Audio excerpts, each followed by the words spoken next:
So the fighting may be paused, but the operation is not.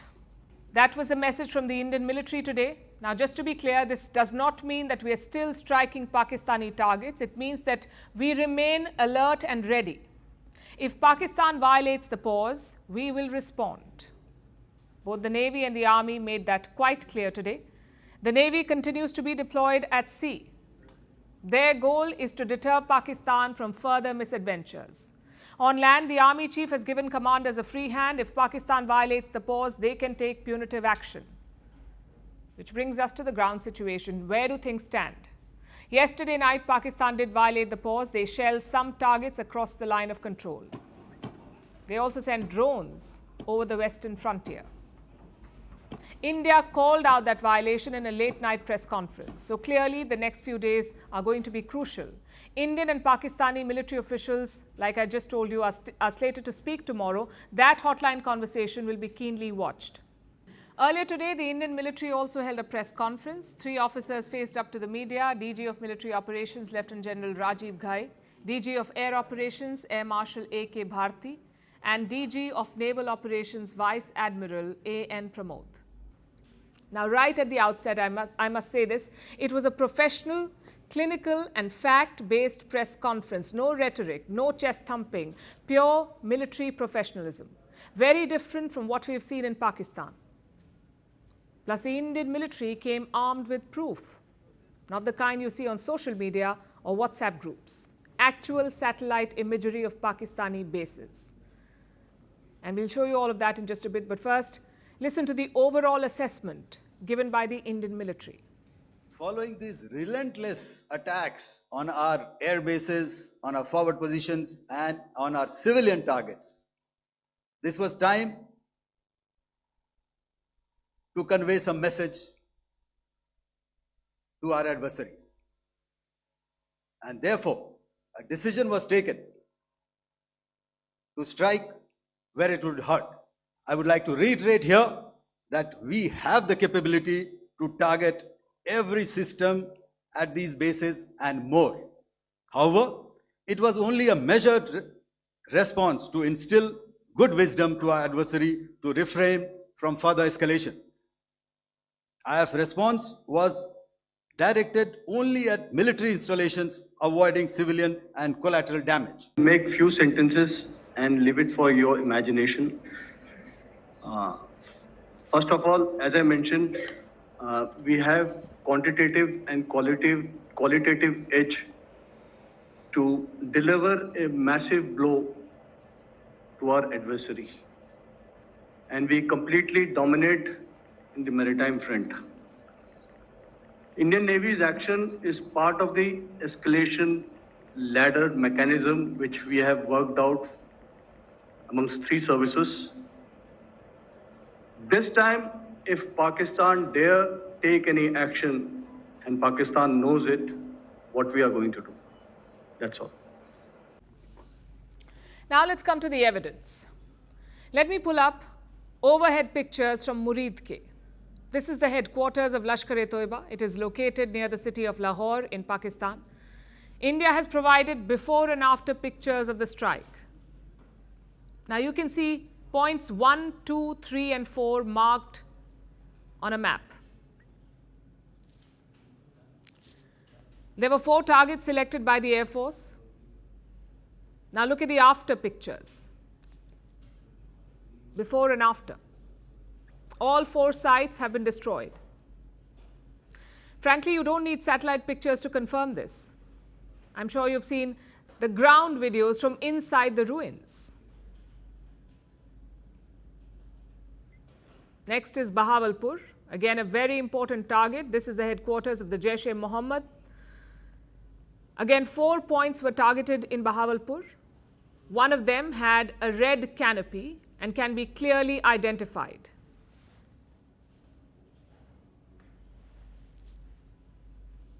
Again, all 4 targets were destroyed in Bahawalpur. In other words, these were perfect strikes. You zero in on a target, you strike and destroy it. After this operation, India did reach out to Pakistan and we warned them against escalating. But this is how Pakistan responded.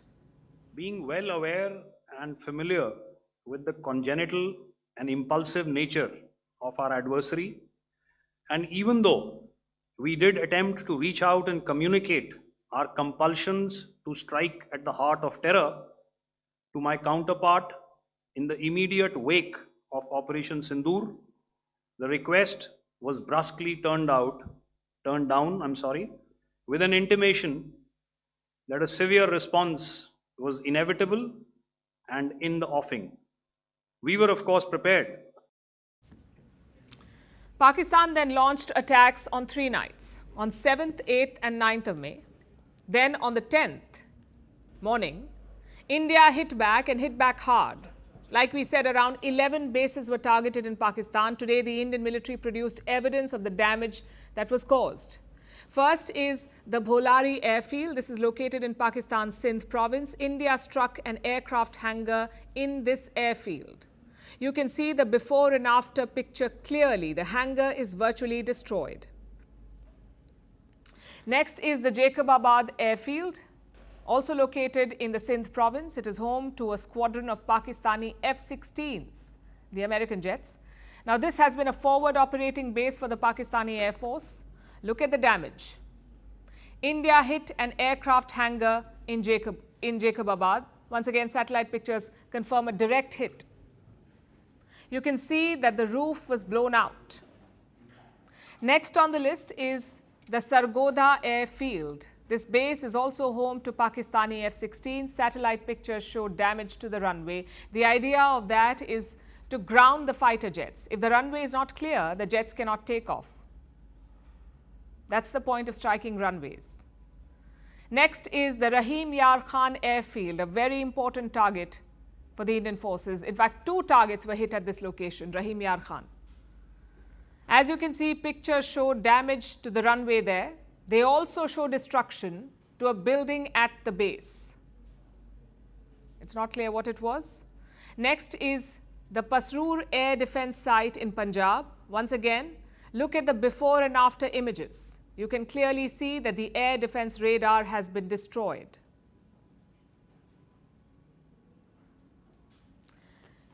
Also in Punjab is Chunian. The images clearly show the air defence radars destroyed. And finally, the Sukur base in the Sindh province. Look at the pictures before and after the strike. India hit an aircraft hangar in this base. Clearly, this was a precision strike. All of this is solid proof of India's operations inside Pakistan, and they confirm 2 things. Number one, we struck hard, but we struck precisely. These images show that runways and air defence targets were hit, not adjoining areas, not civilian sites. And that's an important point to note, point number 1, the precise strikes. Number 2, it shows India's superior air capability. We basically hit these Pakistani military sites with impunity. Remember, these are high-value targets. But Indian missiles and drones hit them with ease. It shows that India punched multiple holes in Pakistan's air defences, and that is probably going to give sleepless nights to the Pakistani army. That is also clearly the reason why they sued for peace. They saw the kind of damage inflicted by India. What about the losses on the Indian side? The Air Force was asked this question, especially on reports of a downed Rafale jet. Listen to the answer. So we do not have the wreckage with us, but definitely we have downed a few planes. Numbers, we would not like to hazard a guess out here. Okay, I have the numbers, okay, and we are getting into the technical details of it to establish it. So I would not like to put a figure at this time, but definitely there are losses from their side which we have inflicted. As for the details, what could have been, how many numbers, which platform did we lose? You know, at this time, I would not like to comment on that because we are still in a combat situation. And if I comment on anything, it will only be advantage adversary. So we don't want to give him any advantage at this stage.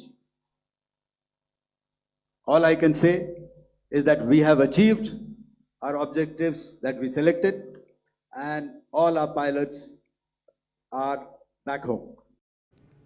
So two pieces of good news here. Our planes may or may not have been down, but all our pilots are back home safe. And secondly, we shot down Pakistani planes. The Air Force said that they have a number in their records, but they won't reveal it yet. Like you heard the officer say, this is a combat situation. There are limits to what the military can tell us. But the big story coming out of this is very, very clear, that Pakistan sustained serious damage, which is why they were forced to call the Americans and offer a ceasefire or ask for a ceasefire from India.